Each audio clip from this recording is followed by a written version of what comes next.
Welcome back to study with Gyan Prakash. Rajasthan अध्यापक पात्रता परीक्षा यानी कि रीट के लिए नोटिफिकेशन जारी कर दिया गया है और इसमें आप आवेदन कर पाएंगे 18 अप्रैल से।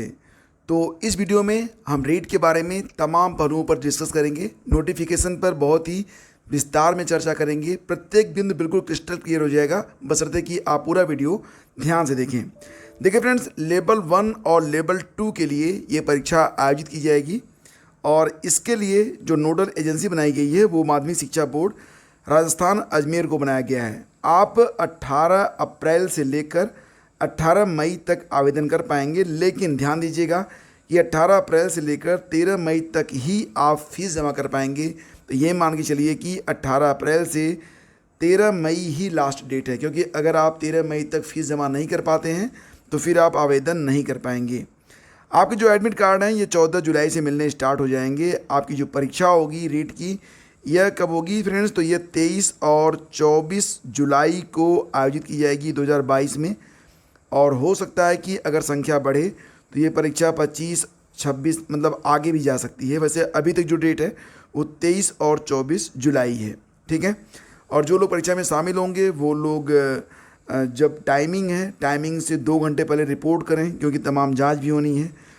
लेवल 1 और लेवल 2 की दिनांक और पारी की सूचना अलग से दी जाएगी। अभी बस इतना जान के चलिए, ये चाहे आप लेवल 1 में अप्लाई करें चाहे लेवल 2 में, आपकी जो परीक्षा होगी वो जुलाई में 23 और 24 को होगी। एग्जैक्ट डेट और टाइम आपको बाद में सूचित किया जाएगा। और आपका जो फार्म होगा वो ऑनलाइन ही जमा होगा, किसी अन्य माध्यम से आप जो है फॉर्म जमा नहीं कर पाएंगे। ये तो सभी लोग जानते हैं, फिर भी ये बात यहाँ पर बताई जा रही है। और सबसे पहले आपको अपना नाम, पिता का नाम, माता का नाम, परीक्षा का स्तर, मोबाइल नंबर ये चुनकर परीक्षा शुल्क का जो भुगतान है वो कर देना है। उसके पश्चात बैंक से जब अप्रूवल हो जाएगा फिर आप आगे का फॉर्म भर पाएंगे। तो फीस के बारे में बात कर लेते हैं। फ़ीस जो है, जैसे कि पहला लेवल है L1 के लिए जो फ़ीस है वो 550 रुपये रखी गई है। और जो लोग इसके पहले यानी कि रीट 2021 में आवेदक रह चुके हैं उनसे कोई शुल्क लिया नहीं जाएगा, ठीक है। और L2 के लिए भी फ़ीस उतनी ही है, तो फीस में कोई बदलाव नहीं किया गया है। हाँ, दोनों स्तरों पर अगर आप फॉर्म भरते हैं तब आपको फ़ीस जो है मात्र 750 रुपये देनी होगी। नियमानुसार यहाँ पर छूट भी अनुमन्य है, तो वो भी जो लोग राजस्थान के रहने वाले हैं छूट तो उन्हीं को मिलेगी, ठीक है। और देखो, ये एक बात बहुत ध्यान से सुन लेना कि यहाँ पर सबसे पहले आप एक प्रोफार्मा आपको मिलेगा वेबसाइट पर। ये वेबसाइट का लिंक मैं दे दूंगा नीचे डिस्क्रिप्शन में। तो यहाँ पर जाकर आप प्रोफार्मा, और डायरेक्ट प्रोफार्मा भी मैं आपको शेयर कर दूंगा टेलीग्राम चैनल पर, तो उसमें सारी जानकारी को आप भर लेना। उसके बाद साइबर कैफ़े या मोबाइल फ़ोन या फिर जैसे भी फॉर्म भरना है भरना, क्योंकि फॉर्म में करेक्शन का कोई जो है इस बार प्रोसेस नहीं है। और यहाँ पर देखिए पहले से कहा गया है कि प्रविष्टियों की जांच स्वयं से भली बात कर लें, cyber cafe, kiosk, computer agency या कंप्यूटर ऑपरेटर पर निर्भर न रहें। तो फॉर्म को बहुत ही ध्यान से आपको भरना है, ठीक है। और इसके बाद देखिए जो बताया गया है शैक्षणिक योग्यताएं, तो यहाँ पर ये जो लाइन है इसको ध्यान से पढ़ लीजिएगा। हालांकि जो बातें यहाँ पर बताई गई हैं मैं इन शार्ट आपको बता रहा हूँ, लेकिन आपसे यही रिक्वेस्ट करूँगा कि आवेदन करने से पहले एक बार आप स्वयं भी संतुष्ट हो लें, उसके बाद आवेदन करें। हालांकि यहाँ पर अगर आप देखेंगे तो बस कक्षा 1 से 5 तक L1 के लिए, लेवल 1 के लिए जो शिक्षकों की पात्रता परीक्षा के लिए न्यूनतम शैक्षणिक योग्यता है उसमें ABCD और E ये 5 चीज़ें बताई गई हैं, 5 ऑप्शन दिए गए हैं। और इन पाँचों में बस यही बताया गया है, ध्यान से देखिएगा। तो जैसे कि पहला ऑप्शन है न्यूनतम 50% अंकों के साथ उच्चतर माध्यमिक या इंटरमीडिएट मतलब जिसको कहते हैं या इसके समकक्ष, और प्रारंभिक शिक्षा शास्त्र में द्विवर्षीय डिप्लोमा जिस नाम से भी जाना जाता हो। तो यहाँ पर देखो बात हो रही है एलिमेंट्री एजुकेशन की, B.Ed की बात लेवल 1 के लिए कहीं पर भी किसी भी ऑप्शन में नहीं की गई है। मैं मुख्य रूप से यही बात बताना चाहता हूँ कि लेवल 1 के लिए B.Ed का जिक्र कहीं पर भी किसी भी स्तर पर नहीं किया गया है। और 4 साल का भी अगर आपने डिप्लोमा किया है तो वो एलिमेंट्री एजुकेशन इन मतलब जो होता है ना BLED, bachelor of elementary education का कोर्स अगर आपने किया है तभी आप 1 to 5 लेवल 1 में आवेदन कर पाएंगे। लेकिन B.Ed के बारे में कोई चर्चा यहाँ पर नहीं की गई है।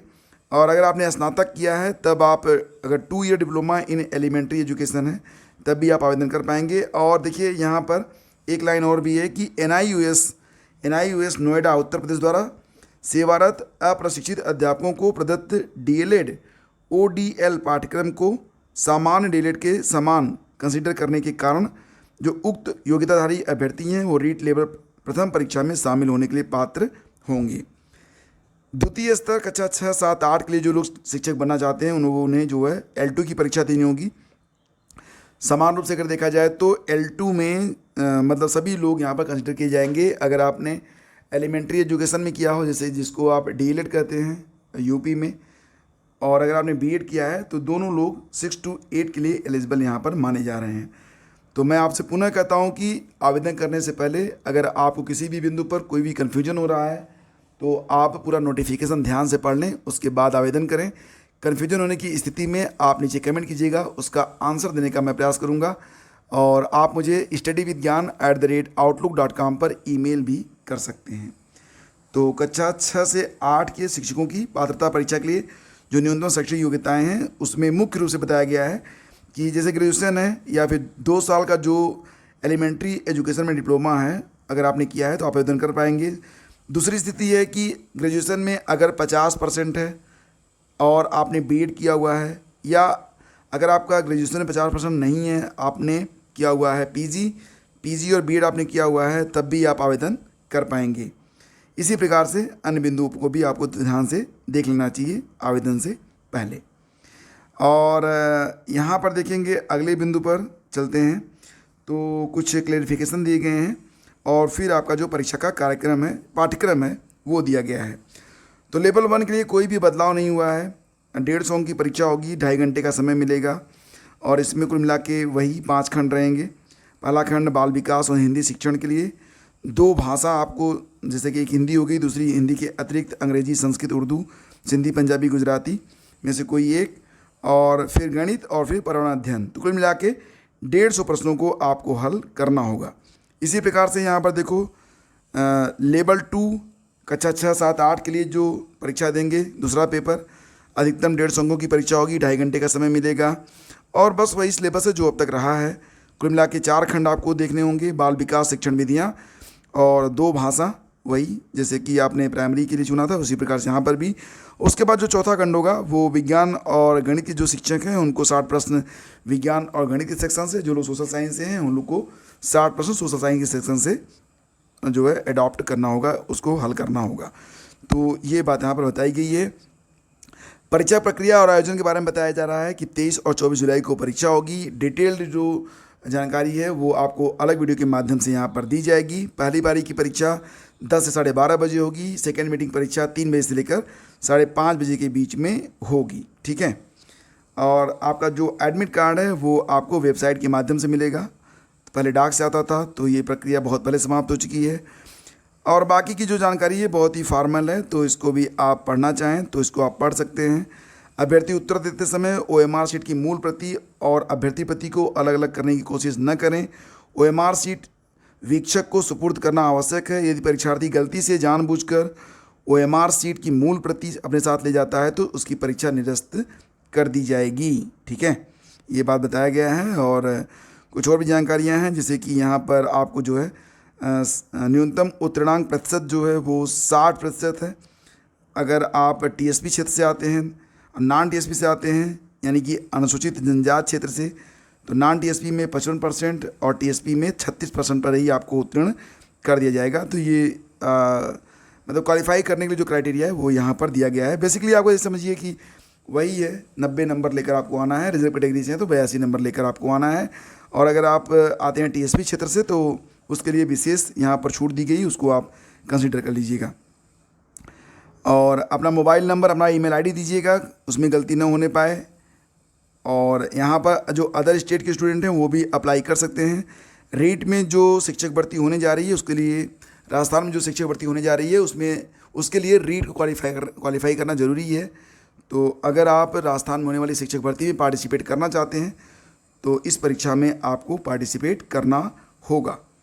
तो ये है पूरी जानकारी। नोटिफिकेशन मिल जाएगी आपको हमारे टेलीग्राम चैनल पर, और टेलीग्राम चैनल पर ही आपको मिल जाएगा और क्या, पूरा का पूरा सिलेबस लेवल 1 और लेवल 2 का, उसको डाउनलोड कर लीजिएगा, उसको एक बार देख लीजिएगा। वीडियो पसंद आता है तो प्लीज़ लाइक कीजिएगा और अपने दोस्तों के बीच इसे शेयर ज़रूर कीजिएगा।